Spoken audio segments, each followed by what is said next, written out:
دلا نزد کسی بنشین که او از دل خبر دارد.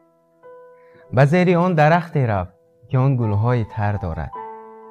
در این بازار عطاران مرو هر سو چو بیکاران. به دکان کسی بنشین که در دکان شکر دارد. به هر دیگی که می جوشد میاور کاسه و منشین که هر دیگی که می جوشد در اون چیزی دیگر دارد. یکی از زیباترین قصه های کتاب مثنوی معنوی همین کتاب قصه بقال و طوطی است که مولانا در اینجا بسیار نکته های ظریف و زیبا برای ما بیان کردن. مثلا قصه را همین خیلی شروع میکنن که بود بقال و وی را طوطی خوشنوای سبز گویا طوطی یک بقال یک مغازه‌دار بود. مرد بقالی که کار و سودایش خیلی عالی بود، کار و فعالیتش خیلی عالی بود و این مرد در دکانش یک طوطی داشت، یک طوطی زیبا، یک طوطی دانا، یک طوطی گویا. طوطی قصه ما برای مرد بقال فقط یک طوطی نبود، بلکه یک یاری خوب و همصحبت محبوب هم بود. در دکان بودی نگهبان دکان، نکته گفتی با همه سوداگران. در خطاب آدمی ناطق بودی، در نوای طوطیان حاذق بودی. خلاصه طوطی قصه ما، طوطی بقال اونقدر زیرک و دانا بود که در نبودن بقال از دکانی بقال صاحبی میکرد، با مشتری ها صحبت میکرد، با اونها گپ میزد و خلاصه مردم او را دوست داشتند. حضور طوطی در دکان باعث شده بود که وضع کار و کاسبی بقال روز به روز بهتر و بهتر شود و مشتری های بقال روز به روز بیشتر و بیشتر شود. نقش طوطی در اینجا این بود که طوطی سخن میراند و مشتریان رو اونجا جلب میکرد. چون برای همه این یک چیزی عجیب بود وقتی که طوطی مثلا شاید اونها رو خوش آمد میگفت، یگان سخنی خوب میگفت، دیگر انسان ها میخندیدند و از روی ذوق اگر نمیخواستن این دکان بیاین طوطی رو دیده آمده یگان چیزی لااقل میخریدن.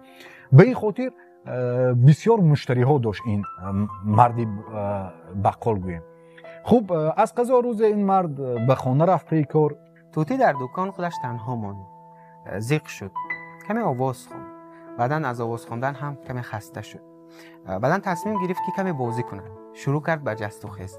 اول پرید بر روی میز، بعداً همین گونه پروازش را آغاز کرد که روبروی شیشه های شیر و سیرکا و روغن همین گونه پرواز کرد تا اینکه ناگهان قیمتترین اشیایی که بقال در دکان داشت این همانا شیشه گل روغن گل بود که بله طوطی زیرکی ما بالاخره کاری خودش رو کرد و شد اون کاری که نباید میشد.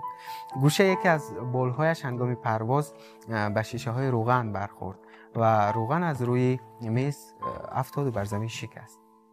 طوطی بیچاره به دلش گفت ای داد بیداد، من چیکار کردم؟ ولی افسوس و داد و فریاد دیگر فایده نداشت، زیرا اون شیشه که در بالای از بالا به زمین افتاده بود الکی شکسته بود و اون روغن ها هم الکی ریخته بودن. طوطی بیچاره حیران و ترسان در یک گوشه ساکت خاموش ماند. دیگر نه حرفی زد نه شعر خواند و همین گونه خاموش ایستاد. تا ساعت بعد مردی بقال از در آمد و روغن ها را روی میز ریخته دید پر روغن دکان و جام چرب، دید پر روغن دکان و جام چرب، بر سرش زد گشت طوطی کلزی ضرب. و از شدت خشم طوطی را گرفت و به سرش کوفت. از شدت ضربه که مرد بقال به سر طوطی زد موی سر طوطی ریخت و طوطی تاس شد، یعنی کل شد.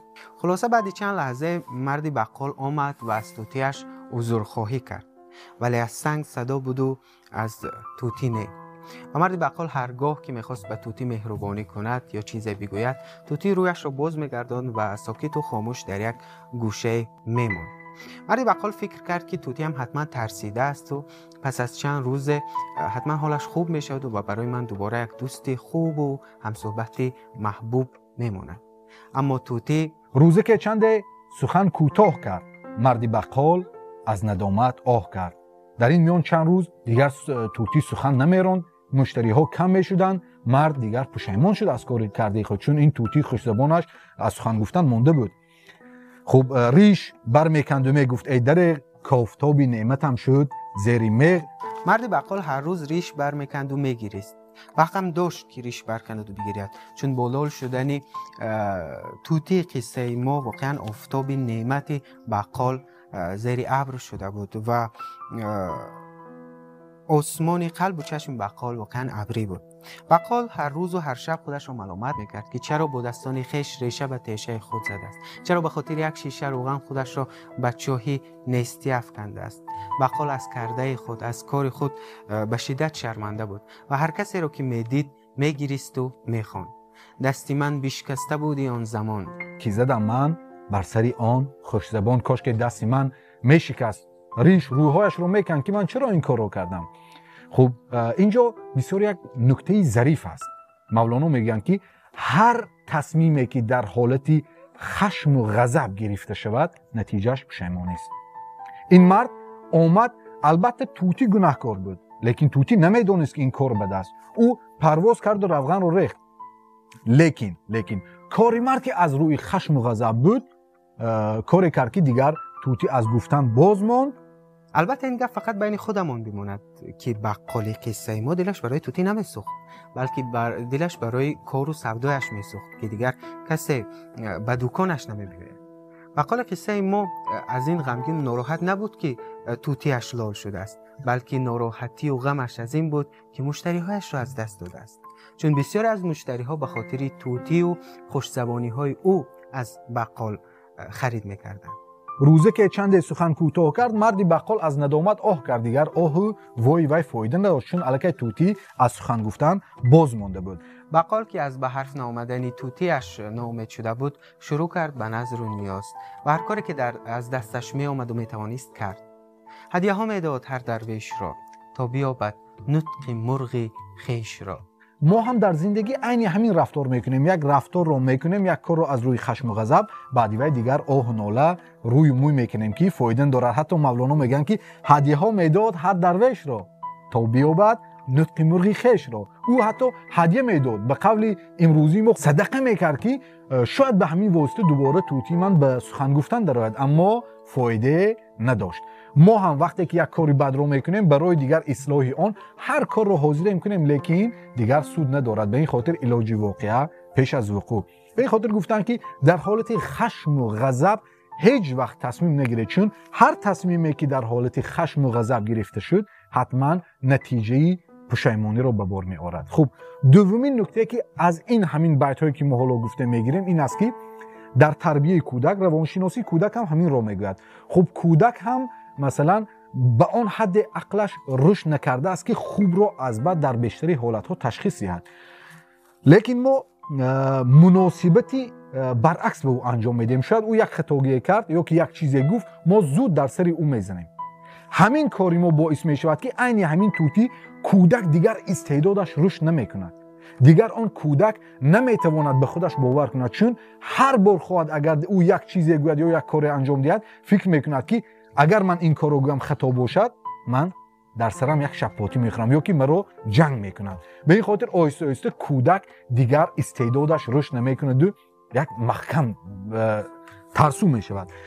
این نکته روانشناسی هم میشود در اینجا گرفت. خب بعد در ادامه مثلا مولانا میگن که توتی به همین حال چند روز را گذراند. مرد هم زیغ بود. بعد 3 روز و 3 شب حیران و زار بر دکان بنشسته بود ناامیدوار. خلاصه بعد 3 روز و 3 شب که در دکان حیران و زار نشسته بود، مردی پشمینه پوشه که به کلاه سری کل داشت، سری بیمو داشت و آبیله برو داشت، می‌دراید از دکان و توتی از دیدن این منظره بسیار خوشش می‌بیاید.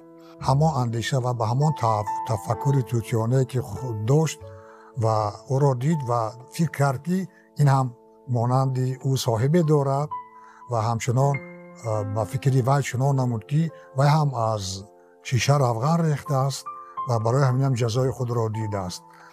و این گونه نگاه میکند، میگه از چه کل با کلان آمیختی؟ تو مگر از شیشه روغن ریختی؟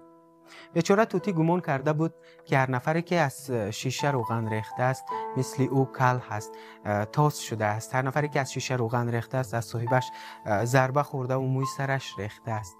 مولانا در این مورد میگوید که از قیاسش خنده آمد خلق را، کو چو خود پنداشت صاحب دلق را.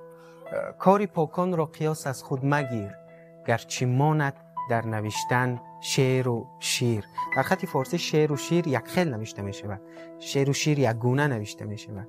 آن یکی شیر است اندر بادیه دیگ، آن دیگر شعر است اندر بادیه جنگل. آن یکی شیر است آدم می خورد و آن دیگر شعر است آدم می خورد. جمله عالم زین سبب گمراه شد، کم کسی زبدال حق آگاه شد. سببی اساسی این که ما راه رو گم کردیم یا که این که بین ما یک کینه و عداوت و دشمنی پیدا شد، انا همین هست میگوین قضاوت های نادرست. چون ما همیشه حال دیگران رو به حال خودمان قضاوت میکنیم. وقتی که میبینیم یک نفر یک کار رو انجام داده ایستاده است، خودمان رو در جای او میمونیم و فکر میکنیم که این نادرست است، اما شاید در حالتی که او این کار رو کرده ایستاده است برای او درست باشد. این به حالت ما نادرست است. به این خاطر جمله عالم زین سبب گمراه شد. همه ما سبب گمراهیمان و نفهمیدن یکدیگرمان از همین است که ما تمام چیزهای روی زمین رو به اندیشه و به آن وزن خودمان برمیکشیم و قضاوت میکنیم که این درست است یا که نادرست. در اینجا جامعه انسان ها گفته شده است که و هر انسان مثلا انسان وارسته در اینجا اگر به شرحی همین بقال و توتی پردازیم، جوهری گفتار مولوی در اینجا آشکار می شود که هدفش انسان هاست. تنها یک انسان در جامعه انسان قدی کوچکی بازاری بودن کم است. اینها همون نیهای هستند که هنوز سینه اشون شرح نشده است و هنوز هم حال قابلیت ناله کردن ندارند و تا آن دمی که نفس آنها دم آنها آتشین نشده است و مؤثر نیست. و یک گفتن اون به ظاهر که ما هم در یک شکل و یک نمود هستیم، ما هم انسان هستیم و دیگرها هم شبیه ما انسان هستند، مطلقا به اندیشه مولانا فکر خطاست. یک نکته که امروز در زندگی ما بسیار مهم است و گریبانگیری اکثریت انسان هم شده است، همون است که مولانا میگن که چون بسه ابلیسی آدم روی هست، پس به هر دسته نشاید داد دست. مولانا میگن در این روی زمین بسیار انسان های هستند که درست در صورت به صورت انسانند در ظاهر، اما در داخل آنها شیطان آنها را اداره میکنه. چون بس ابلیسی آدم روی هست، پس به هر دسته نشاید داد دست. به این خاطر مولانا میگن که باید مواظب باشیم، احتیاطکار باشیم که ما نباید با هر کس دستی دوستی دهیم، ما نباید هر کس را باور کنیم. خب در ظاهر او برای ما مثلا این لطف و مرحمت ها رو کرده است، شاید در زیر این کاسه یک نیم کاسه باشد. چون بس ابلیسی آدم روی هست، پس به هر دسته نشاید داد دست. زان که صیاد آورد بانگی سفیر، تا فریبد مرغ را آن مرغ گیر. بعد مولانا میگن شما ببینید که صیاد وقتی که میخواد یک مرغ را شکار کند، او برآمده با آواز آدمی حرف نمیزند، پنهان میشود، صدای همان مرغ را میبرارد. مثلا اگر خواهد بیدانه به دست آورد، صدای تقلبی بیدانه را میبرارد و این مرغ بیچاره چیکار میکند؟ بشنود آن مرغ بانگی جنسی خش، از هوا آید بیابد دام و نیش. این مرغ وقتی که آواز این همجنسی خودش رو میفهمد، به امید اینکه اینجا هم نوعان خودش جمع شدن می آید، اما در آنجا چی را پیدا میکند؟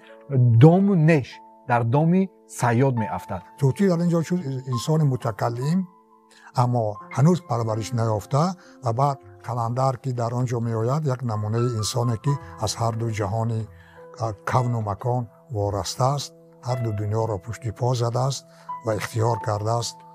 و اولین که مولانا میخواهند گویند که در حالت خشم و غضب هیچ وقت تصمیم نگیرید، چون تصمیم در این حالت حتما ما رو به پشیمانی میبرد. بهترش آرام و آسوده فکر و اندیشه عاقبتش را فکر کرده سپس تصمیم گیریم، تا اینکه در حالت خشم و غضب تصمیم گرفته و پشیمانی را برای ما آورد.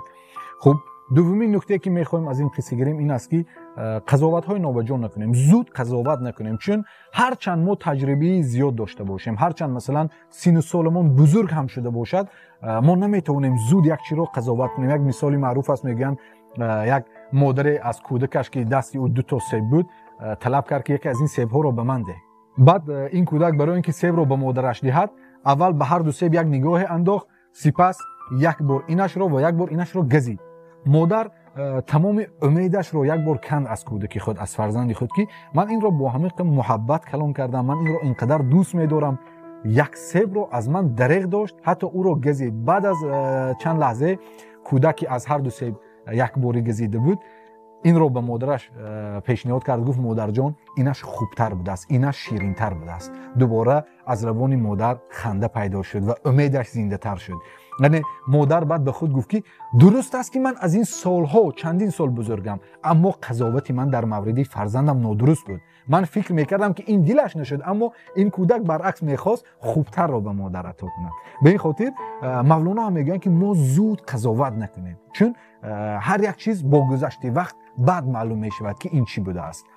و نکته دیگری که میخوایم از این قصه گیریم این است که نباید با هر کس دست دوستی یا که هر کس رو باور کرد در زندگی، چون در زندگی امروز بخصوص در دنیای ما که دنیای ارتباطات بسیار یک دنیای وسیع است، هر لحظه امکان دارد انسان‌های به قول مولانا ابلیسی آدم صورت ما رو از راه زنند و مثلا به بیراه برند. به این خاطر با مراعات کردن این نکته ها، این تنها یک قصه مصنوی بود، ما میتوانیم برای خودمون یک راهی درستری رو در زندگی انتخاب نماییم.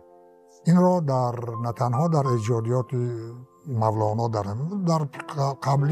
پیشتر از مولانا هم دیدم میتوانه. مثلا در لمعات شیخ فخرالدین رازی نیز بسیاری از این مسئله های خودشناسی انسان که خیلی مرکب است بیان شده است.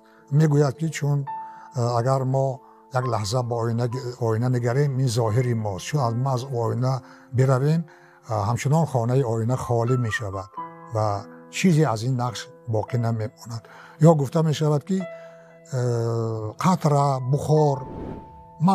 بخار، ابر، همه اینا دریا هستند، اصل دریا هستند، اما خاصیت های داره. مثلا موج خاصیتی دریاست، هم سکوت هم خاصیتی دریاست.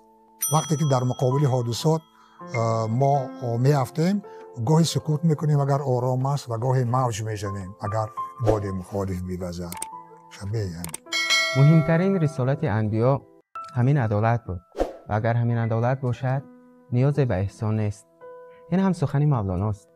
بیننده های عزیز، امیدوارم از تماشای این برنامه به خود چیزی گرفته